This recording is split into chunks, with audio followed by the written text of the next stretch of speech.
स्वागत।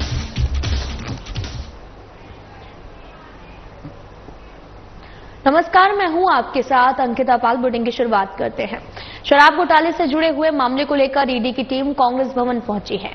इस मामले पर डिप्टी सीएम का बयान सामने आया। उन्होंने कहा कि जांच के दौरान कई लोगों को गिरफ्तार किया जाता है। जो साक्ष्य मिले हैं उसके आधार पर कार्रवाई को आगे बढ़ाया जाता है और किसी जांच एजेंसी को जांच करने से कांग्रेस पार्टी नहीं रोक सकती। उन्होंने कहा कि जांच पर भी कांग्रेस को आपत्ति हो रही है, ये दुर्भाग्यजनक है।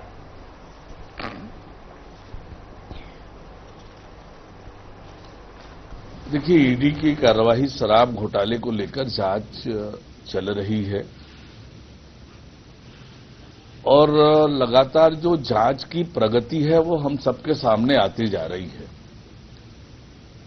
ईडी ने जांच के दौरान कई लोगों को गिरफ्तार किया है और पूछताछ में जो तथ्य, जो साक्ष्य ईडी को मिल रहे हैं उसके आधार पर जांच की कार्यवाही को ईडी लगातार आगे बढ़ा रही है और अब जांच में तथ्य पाए होंगे ईडी ने, उसके आधार पर ईडी की अपनी कार्यवाही है। पर कांग्रेस पार्टी अनावश्यक इस पर राजनीति कर रही है। किसी जांच एजेंसी को जांच करने से कैसे आप रोक सकते हैं? यदि उनके पास तथ्य है, साक्ष्य है, आधार है, तो जांच पर भी इन्हें आपत्ति हो रही है। ये दुर्भाग्यजनक है और न जाने क्या क्या बातें वो कह रहे हैं। स्वतंत्र जांच एजेंसी है और अपने तथ्यों के आधार पर, साक्ष्य के आधार पर जांच कर रही है और अब तक ईडी ने जिनकी गिरफ्तारी की है वो किसी को न्यायालय से जमानत भी नहीं मिली है।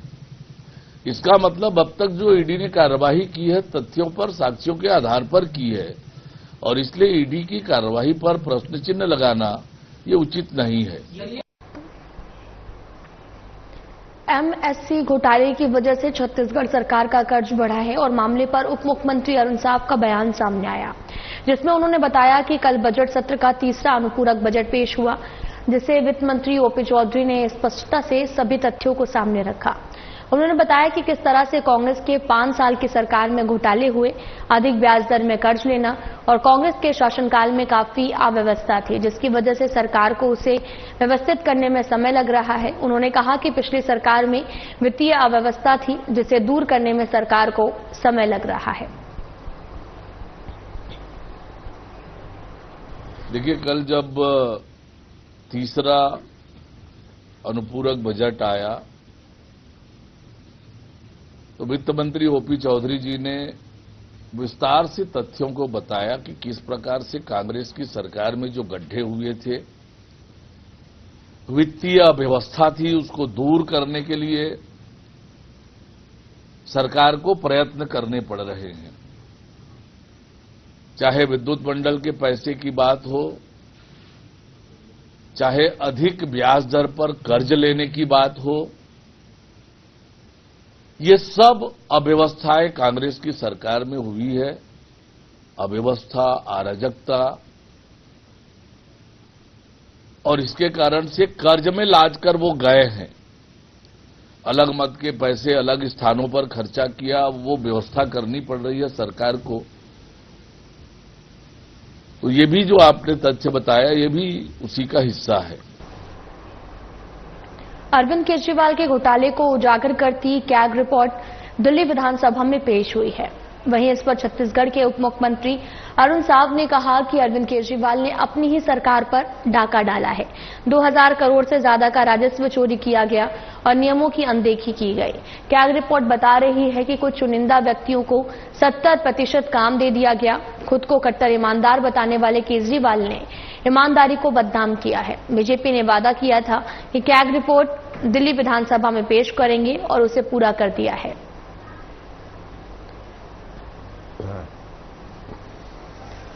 भारतीय जनता पार्टी ने बहुत स्पष्ट रूप से कहा था कि हमारी सरकार बनेगी और कैग की रिपोर्ट हम विधानसभा में प्रस्तुत करेंगे।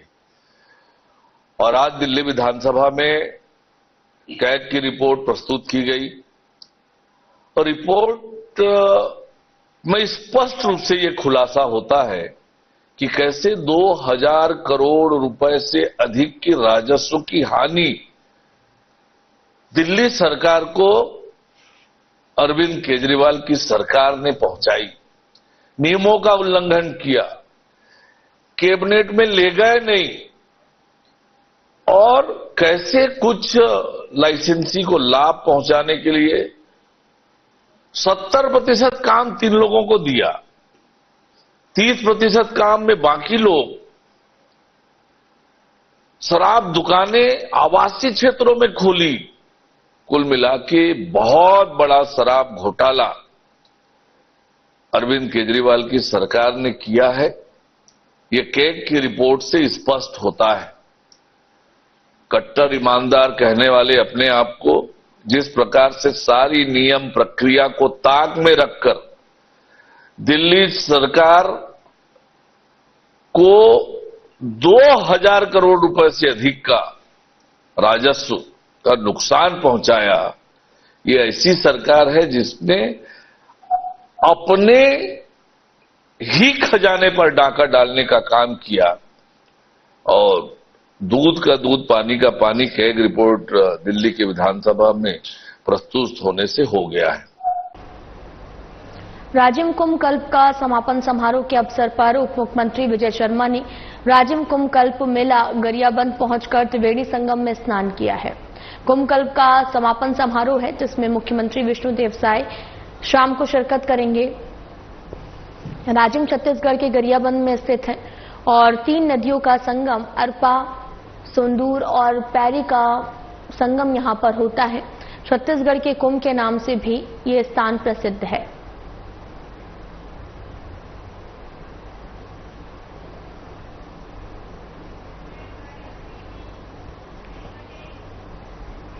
कांग्रेस भवन पहुंची ईडी की टीम। मामले पर पीसीसी चीफ दीपक बैज का बयान सामने आया। उन्होंने कहा कि देश में पहली बार कांग्रेस भवन में बीजेपी के कहने पर ईडी की टीम पहुंची है। ईडी ने समन दिया है और हमने ले भी लिया है, उसका जवाब भी देंगे। 72 करोड़ की आय से कांग्रेस भवन बना है और वो पहले ही बता दिए तो जानकारी मांगने की जरूरत क्या है। दीपक बैज ने ईडी पर सवाल उठाते हुए कहा कि बीजेपी प्रदेश कार्यालय लगभग 150 से 200 करोड़ की लागत से बनी है। 15 साल के काले कमाई से बनाया गया। क्या ईडी उसकी जांच करेगी? बीजेपी के एकात्म परिसर की जमीन 1 रुपए में लाकर बनाया गया, वहां पर बिजनेस का काम चल रहा है, किराया वसूला जा रहा है। क्या इस पर ईडी की टीम जांच करेगी?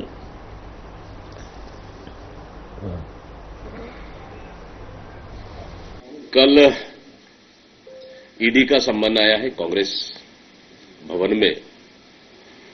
मुझे लगता है कि अभी तक का देश के इतिहास में पहली बार किसी पार्टी ऑफिस में एक सेंट्रल एजेंसी, सेंट्रल गवर्नमेंट और भारतीय जनता पार्टी सरकार के इशारे पर कांग्रेस कार्यालय पहुंचकर सम्मन दिए। सम्मन हम लोगों ने लिए, नोटिस लिए और बखूबी उसका जवाब भी देंगे। क्या कांग्रेस पार्टी आजादी से पहले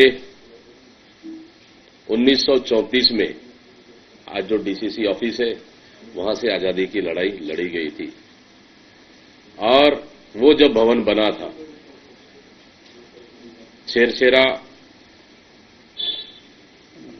पुन्नी के दान से बना हुआ था। जब प्रदेश का अभी जो कार्यालय स्थापित है, प्रदेश मुख्यालय, विपक्ष में रहते हुए तमाम हमारे कार्यकर्ताओं के सहयोग से हम लोगों ने राजीव भवन बना, आज कार्यालय संचालित हो रही है। और जिस तरह से ईडी कोर्ट में पेश करती है कि 72 करोड़ की आय से कांग्रेस कार्यालय बना है, अगर पहले ही उन्होंने साबित कर दिया कि 72 करोड़ की आय से अगर बना है तो फिर हमें जानकारी मांगने की आवश्यकता क्यों? पहला चीज, अगर जानकारी मांग भी ली तो हमें जानकारी देने में कोई आपत्ति नहीं है, कहीं कोई दिक्कत नहीं है। रायपुर ग्रामीण नगरीय निकाय चुनाव में महात्मा गांधी वार्ड क्रमांक 8 की नवनिर्वाचित निर्दलीय पार्षद सावित्री भारत धीवर ने सांसद ब्रजमोहन अग्रवाल से सौजन्य भेंट की है। इस दौरान उन्होंने भारतीय जनता पार्टी की नीतियों से प्रभावित होकर बीजेपी में शामिल होने की इच्छा भी व्यक्त की है।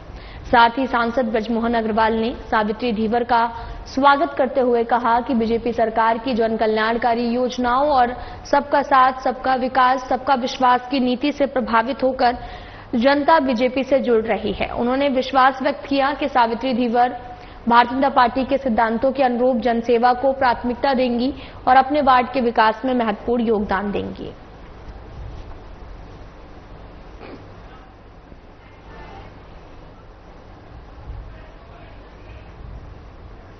पूरे देश भर में महाशिवरात्रि की धूम मची है। सुबह से ही शिवालयों में भक्तों की भीड़ देखने को मिली। भक्त सुबह से ही शिवालयों में जाकर भगवान शिव को जल अर्पण करके पूजा अर्चना कर रहे हैं। वहीं जगह जगह रात को कीर्तन, भजन, जगराता का भी आयोजन किया जा रहा है। महाशिवरात्रि का अलग ही महत्व होता है, लेकिन रात का भी विशेष महत्व है। कहा जाता है कि इस दिन भगवान शिव और माता पार्वती विवाह के बंधन में बंधे थे और इसलिए इस पर्व को महाशिवरात्रि कहा जाता है। देश भर के साथ साथ राजधानी रायपुर के देवालयों में भी भक्तों की भीड़ उमड़ी है।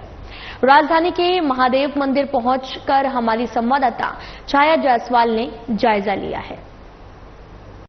शिवरात्रि का पर्व है और इस दिन भगवान शिव की विशेष पूजा अर्चना की जाती है। आपको बता दें, महाशिवरात्रि का शाब्दिक अर्थ है शिव की महान रात और इस दिन का काफी महत्व है और साथ ही साथ रात को आज विशेष पूजा अर्चना की जाती है। कहा जाता है कि भगवान शिव और माता पार्वती का आज ही के दिन विवाह हुआ था और आज रात को उनकी विशेष पूजा अर्चना की जाती है। रात भर जगराता किया जाता है और आज के दिन का तो महत्व है ही, साथ ही साथ रात्रि का विशेष महत्व है क्योंकि महाशिवरात्रि में ही रात्रि शब्द का उपयोग है और इसीलिए रात्रि का विशेष महत्व है आज। और इस वक्त मैं राजधानी रायपुर के एक मंदिर में मौजूद हूं और यहाँ पर आप देख सकते हैं कि काफी ज्यादा मात्रा में श्रद्धालुओं का जमावड़ा यहाँ पर लगा हुआ है। भीड़ उमड़ी हुई है, लोग पूजा अर्चना कर रहे हैं, जलाभिषेक कर रहे हैं और इसी के साथ विशेष पूजा का आज महत्व है।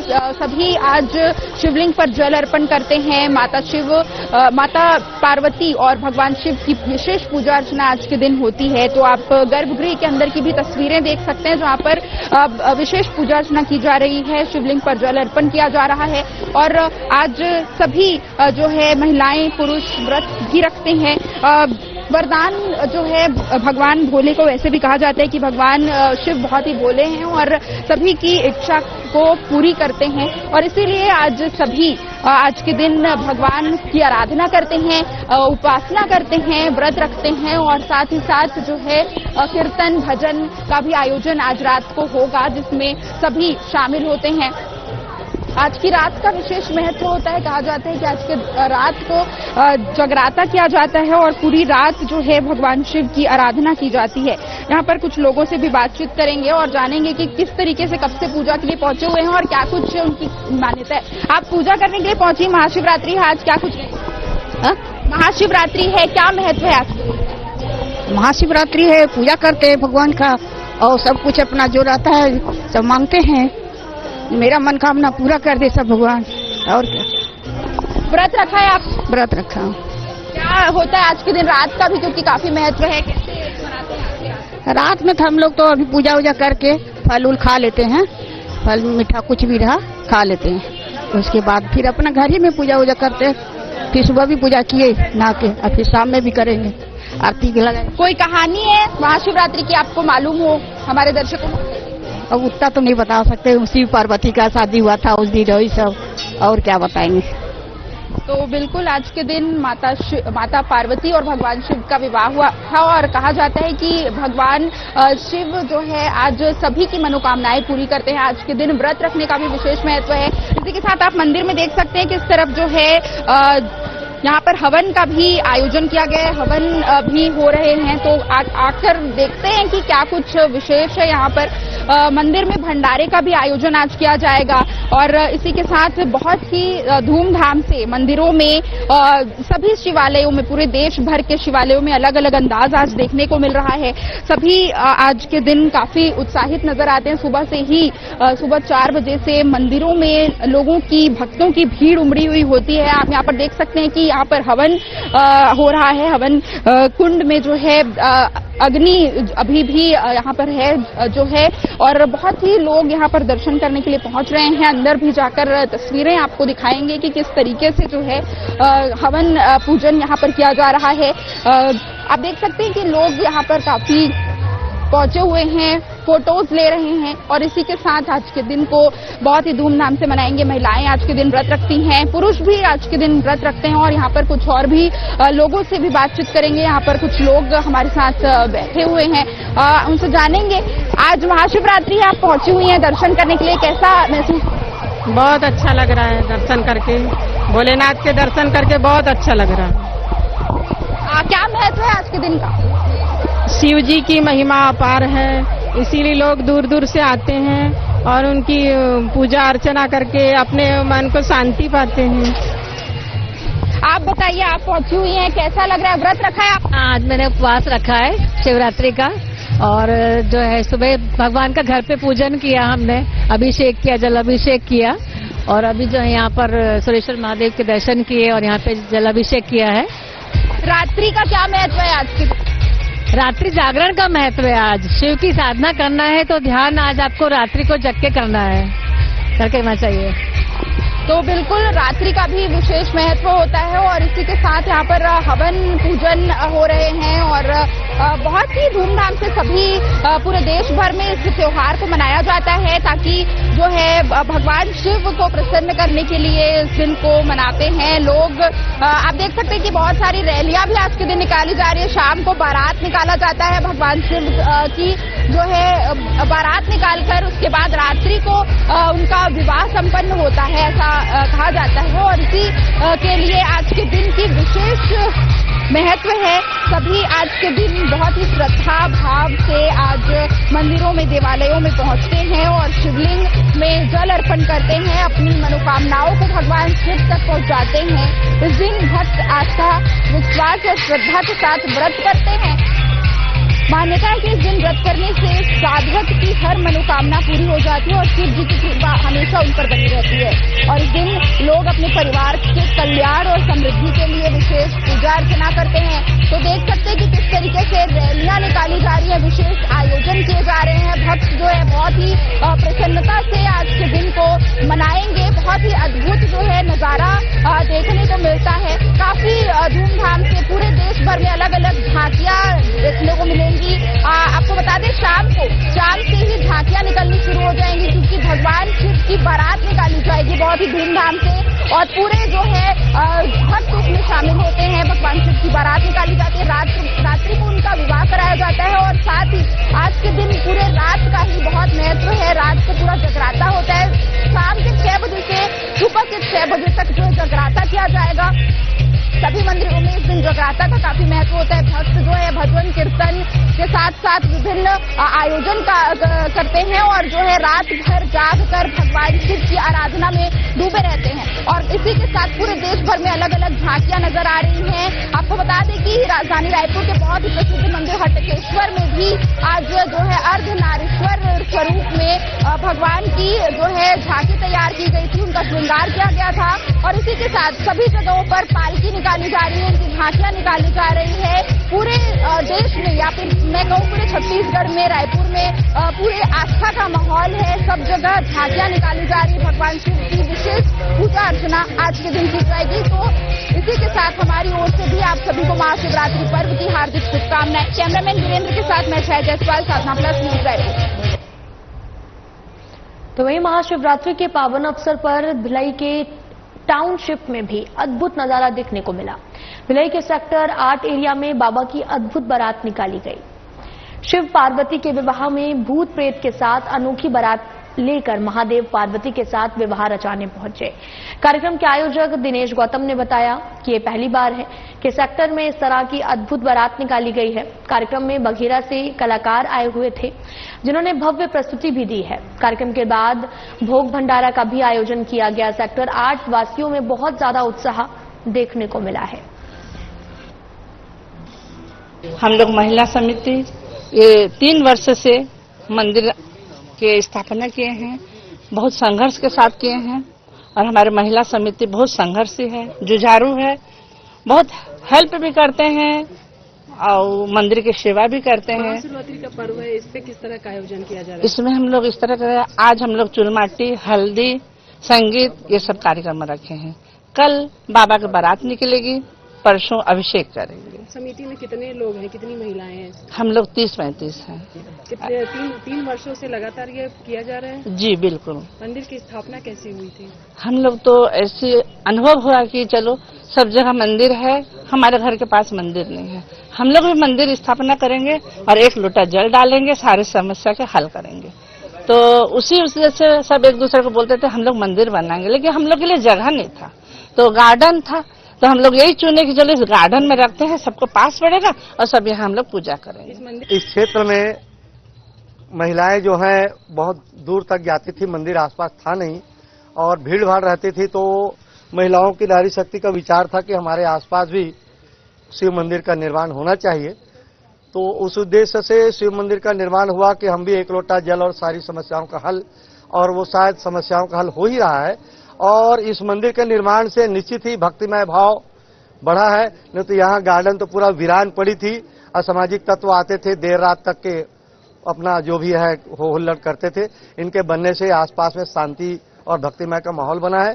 अब रही कार्यक्रम की बात, तो हमारा 4 दिवसीय कार्यक्रम है, जिसमें सबसे पहला आज 23 फरवरी के दिन रविवार को संध्या अभी बाबा जी की चुलमाटी कार्यक्रम है, मेहंदी रस्म, तेलमाटी, चुलमाटी, हरिद्रा लेपन, संगीत कार्यक्रम देर रात तक आज संगीतमय कार्यक्रम के साथ आज आयोजित करेंगे।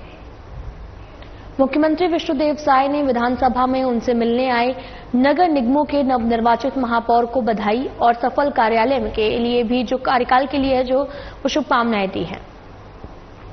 सीएम ने संबोधित करते हुए कहा कि नगरीय निकाय के चुनावों में भारतीय जनता पार्टी पर अथक विश्वास जनता ने जताया है, जिससे पार्टी को प्रचंड विजय हासिल हुई है। 10 के 10 नगर निगम में बीजेपी की ऐतिहासिक विजय हमारी डबल इंजन की सरकार के कार्यों का प्रमाण है। इसलिए अब जनता के विश्वास पर खरा उतरना सभी नवनिर्वाचित महापौर की सर्वोच्च प्राथमिकता होनी चाहिए।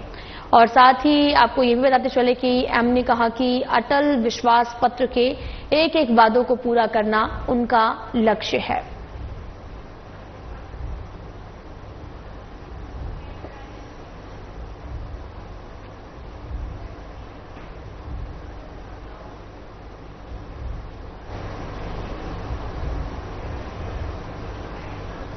आपको बताते चले कि नवनिर्वाचित महापौर ने सीएम से भेंट की है और इस दौरान आपको यह भी बताते चलें कि तस्वीरें आपको दिखा रहे हैं जो कि रायपुर से हैं।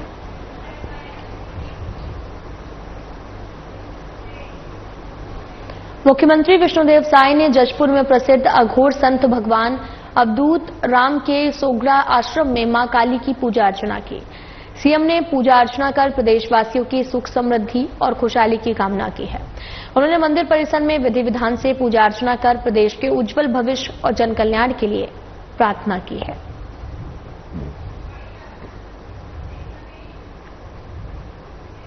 फिलहाल में इतना ही। नमस्कार।